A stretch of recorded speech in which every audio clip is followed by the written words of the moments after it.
carro sin nombre soporta la carga y obedece al brazo pegado al cordón. La moneda es corta, la pobreza larga, en el nuevo siglo de barro y cartón. El cielo y la calle son pan y basura, desde un horizonte de tren y camión. El asfalto hierve y el reloj apura la mano, la suela, la respiración. Un sueño de papel y un mundo de cartón, las marcas en la piel y en la desilusión. Un sueño que se arrastra y un mundo que se niega. Los brazos no se entregan, se cuelgan del furgón.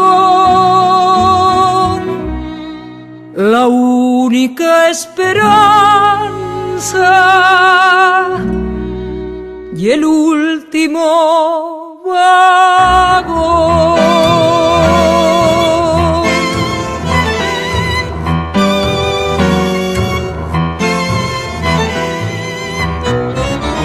12 horas grises ruedan a destajo hasta la balanza para cada quien. El fiel del destino siempre vuela abajo, como el sueño blanco preso en el andén.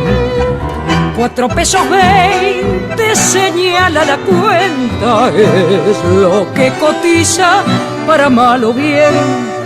El carro del siglo viene a marcha lenta, el cartón y el barro esperan el tren.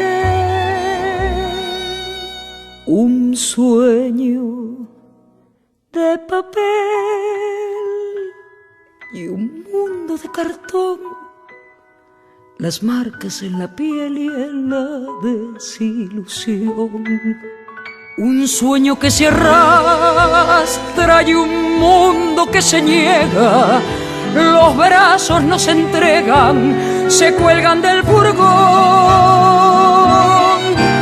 Un sueño de papel y un mundo de cartón, las marcas en la piel y en la desilusión. Un sueño que se arrastra y un mundo que se niega. Los brazos no se entregan, se cuelgan del furgón. La única esperanza